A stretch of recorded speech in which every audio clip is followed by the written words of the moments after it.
لا إله إلا الله والله أكبر الله أكبر ولله الحمد. الحمد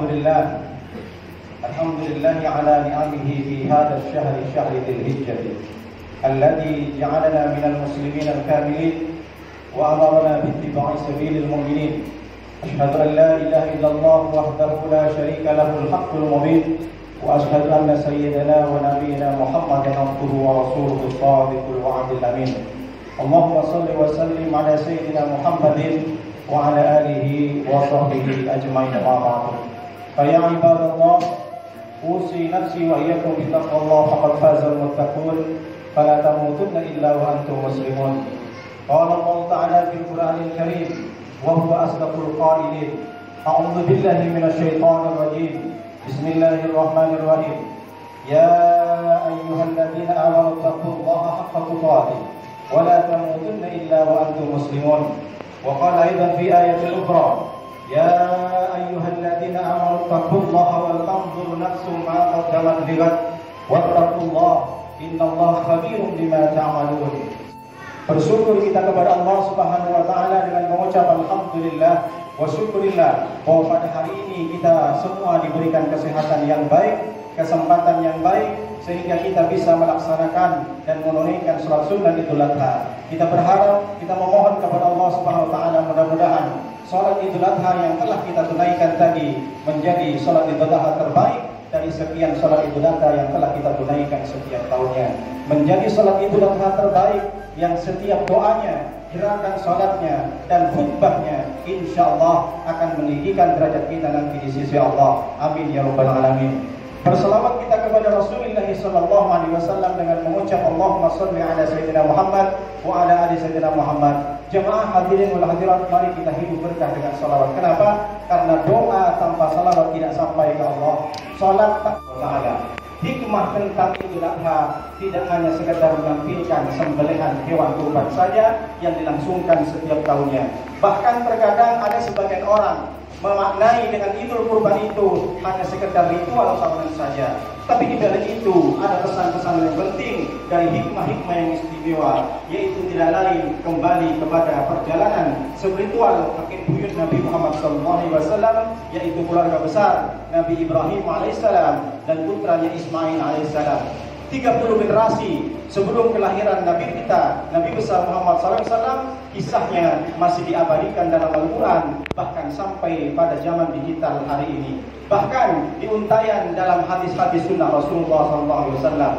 30 generasi Nabi Ibrahim alaihissalam mendapatkan gelar dari Allah Khalilullah. Bahkan gelarnya disebut oleh Allah dalam Al-Quran surat An-Nisa di ujung ayat 125.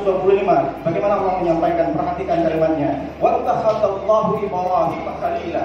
Dan Allah telah memilih Ibrahim, Allah telah menjadikan Ibrahim sebagai Khalilullah, sebagai hamba kesayangan Allah, sebagai hamba terdekat Allah. Dari saking dekatnya dengan Allah, 30 generasi sebelum kelahiran Nabi kita, Nabi besar Muhammad SAW, 30 generasi sebelum kelahiran Nabi Muhammad SAW, bahkan sampai sekarang kisahnya masih diabadikan oleh Al-Quran. Pertanyaan terbesarnya, Nabi Ibrahim alaihissalam mendapat gelar Khalilullah, mendapat gelar hamba terdekat Allah. Apakah semudah dengan membalikkan tangan? Tidak. Allah ada pesan-pesan penting yang Allah sampaikan kepada kita. Seakan Allah ingin menyampaikan kepada kita, "Hai umat Muhammad, ini loh ada pesan penting. Ibrahim mendapatkan gelar dariku, kasih sayangku, kesayanganku, hamba terdekatku itu tidak semudah yang kalian bayangkan. Ada pelajaran penting yang mesti kita pelajari dari perjalanan spiritual Nabi besar Muhammad SAW dan Nabi Ibrahim alaihissalam dengan putranya alaihissalam. Yaitu disebutkan dalam surat Al-An'am ayat 76, 77 sampai pada akhirnya ayat 79. Apa kata Allah? Falamma janna alaihi al-lailu ra'a kawkaba qala hadza rabbi falamma afala qala la uhibbul afilin. Falamma ra'a al-qamara basikan qala hadza rabbi falamma afala qala la illam yahdini rabbi la akunanna minal qaumidz dhalin. Kata Allah menyampaikan kepada kita. Jadi tidak hanya sekedar menampilkan kata la illam yahdini rabbi la akunanna minal qaumidz dhalin.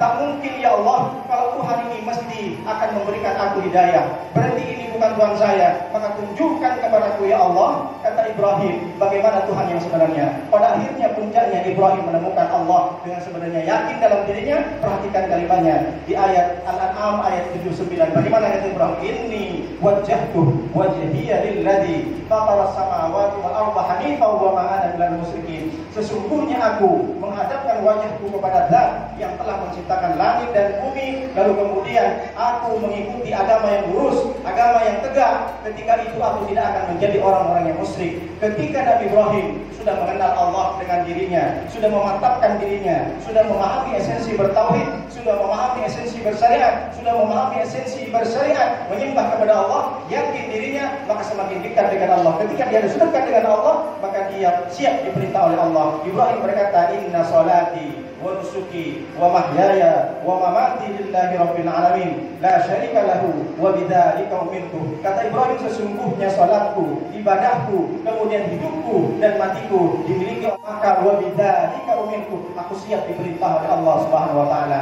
Kata ulama tafsir dan para hadis, apa artinya dari pelajaran yang kita bisa ambil dari Ibrahim?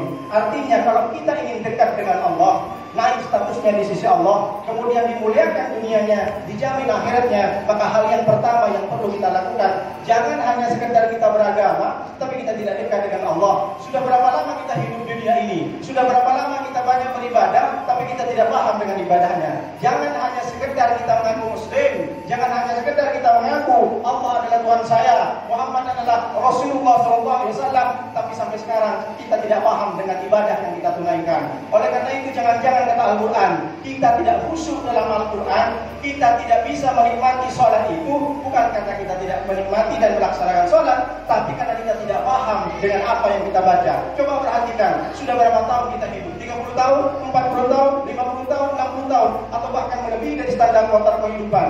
Dari ratusan kali kita sholat, dari ribuan kali kita rukuk, dari ribuan kali kita sujud, apakah dari sujud itu subhanallah wa bihamdi sampai sekarang kita sudah paham atau tidak?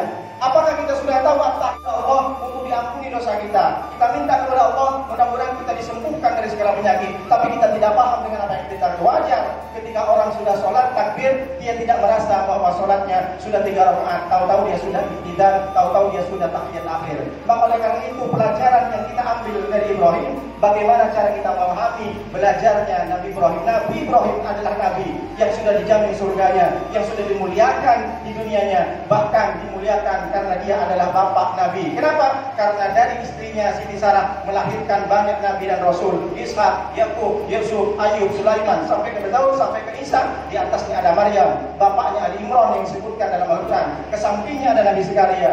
Dari istrinya Siti Hajar dilahirkanlah ada Ismail. Lalu kemudian 29 generasi lahirlah Nabi kita, Nabi besar Muhammad SAW. Nabi saja mau belajar. Lalu kita siapa? Kita aja bukan Nabi, kita bukan Rasul, tidak punya keturunan Nabi dan bukan keturunan Nabi, tidak mau belajar dengan apa yang kita sudah lakukan dalam ibadah kita. Oleh karena itu makanya Imam Syafi'i mengatakan, man arada dunya fa'alayhi bil ilmi, wa man arada al-akhirah fa'alayhi bil ilmi, wa man arada huma fa'alayhi bil ilmi. Kata Imam Syafi'i, kalau engkau ingin menggapai Allahu Akbar, Allahu Akbar, wa inna